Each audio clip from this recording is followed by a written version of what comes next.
میرے سوتیلے بھائیوں نے جائیداد کے لالچ میں میری شادی گاؤں کے ایک نابینا اور غریب شخص سے کر کے مجھے گھر سے نکال دیا تھا۔ میں سارا دن محنت مزدوری کر کے اسے کھلاتی اور اپنے نصیب کو روتی تھی۔ آج جب میں کام سے جلدی گھر واپس آئی تو دروازہ اندر سے بند تھا۔ میں نے کھڑکی کی در سے اندر جھانکا تو میرے پیروں تلے سے زمین نکل گئی، کیونکہ میرا اندھا شوہر نہ صرف بالکل ٹھیک دیکھ رہا تھا بلکہ وہ فون پر میرے ہی بھائیوں سے کہہ رہا تھا کہ والد محترم کی وفات کے بعد گھر کا سارا نظام درہم برہم ہو گیا تھا، اور میرے سوتیلے بھائیوں نے وہ رویہ اختیار کیا جس کا میں نے کبھی تصور بھی نہیں کیا تھا۔ والد صاحب کی زندگی میں وہ دونوں مجھ سے بہت محبت کا دکھاوا کرتے تھے، لیکن ان کے مرتے ہی ان کے چہروں سے نقاب اتر گئے۔ وہ دونوں اکثر کمرے میں بیٹھ کر گھنٹوں باتیں کرتے، اور جب میں وہاں جاتی تو فوراً خاموش ہو جاتے۔ ایک دن میں کچن کے پاس کھڑی تھی کہ میں نے بڑے بھائی کی آواز سنی۔ وہ چھوٹے بھائی سے کہہ رہا تھا کہ والد صاحب نے ساری زندگی جو کچھ کمایا ہے وہ اب ہمارا ہے اور ہم اس پر مکمل قبضہ کریں گے، لیکن یہ لڑکی ہمارے لیے ایک بہت بڑی رکاوٹ ہے۔ اگر ہم نے اس کا کوئی جلدی بندوبست نہ کیا تو قانونی طور پر جائیداد کا بڑا حصہ اس کے نام ہو جائے گا، اور میں کسی صورت یہ برداشت نہیں کر سکتا کہ میرے حق کی دولت اس لڑکی کو ملے۔ چھوٹے بھائی نے جواب دیا کہ تم بالکل ٹھیک کہہ رہے ہو، لیکن ہم اسے بغیر کسی وجہ کے گھر سے نکال بھی تو نہیں سکتے۔ رشتہ دار اور محلے والے کیا کہیں گے؟ اور پھر قانون بھی اس کے ساتھ ہے۔ اگر اس نے عدالت کا دروازہ کھٹکھٹا دیا تو ہم دونوں کے ہاتھ کچھ بھی نہیں آئے گا اور ہم برباد ہو جائیں گے۔ بڑے بھائی نے ایک طویل اور گہری سانس لی اور کہا کہ میرے پاس ایک بہترین اور پختہ منصوبہ ہے۔ ہم اس کی شادی کسی ایسے شخص سے کر دیتے ہیں جس کا نہ کوئی آگے ہو نہ پیچھے، کوئی ایسا انسان جو بالکل لاچار اور بے بس ہوتا، تاکہ یہ لڑکی ساری زندگی اس کی روٹی پوری کرنے اور اس کی خدمت میں لگی رہے، اور اسے جائیداد یا اپنے حصے کا کبھی خیال ہی نہ ہے۔ چھوٹے بھائی نے بے صبری سے پوچھا کہ ایسا انسان ہمیں اس شہر میں کہاں ملے گا؟ بڑے بھائی نے کہا کہ میں نے دور کے ایک گاؤں میں ایک شخص کو دیکھا ہے۔ وہ پیدائشی نابینا ہے اور مانگ کر اپنا گزارا کرتا ہے۔ اس کے پاس نہ اپنا گھر ہے نہ کوئی زمین، وہ بالکل غریب اور مسکین ہے۔ ہم آج ہی اس سے بات کریں گے اور اسے کچھ پیسے دے کر اس لڑکی کا نکاح اس سے پڑھوا دیں گے۔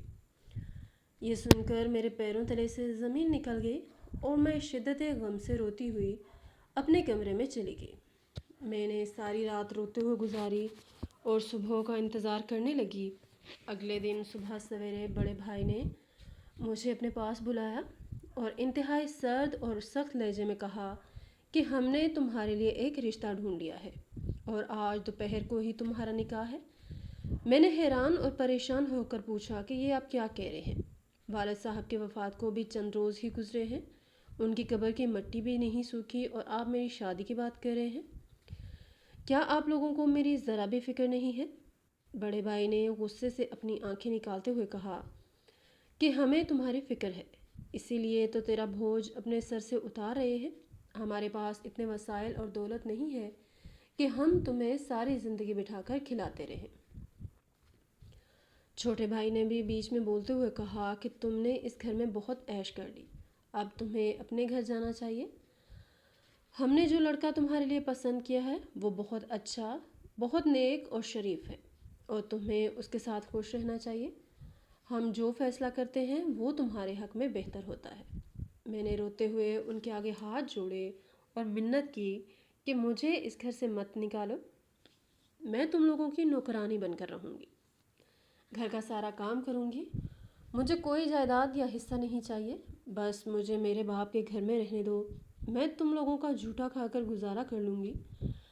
بڑے بھائی نے مجھے زور سے دھکا دیا اور کہا کہ یہ جذباتی اور بے وقوفانہ باتیں اپنے پاس رکھو، یہ گھر اب ہمارا ہے اور یہاں تمہارے لیے کوئی جگہ نہیں۔ نکاح پڑھانے والے دوپہر کو آ جائیں گے اور تم چپ چاپ کاغذات پر انگوٹھا لگا دینا، ورنہ ہم تمہیں اسی وقت دھکے مار کر اس گھر سے نکال دیں گے۔ دوپہر کے وقت وہ دونوں ایک نابینا شخص کو لے کر گھر آئے جس کے کپڑے پھٹے پرانے اور میلے تھے، اور وہ چلنے کے لیے ایک لکڑی کا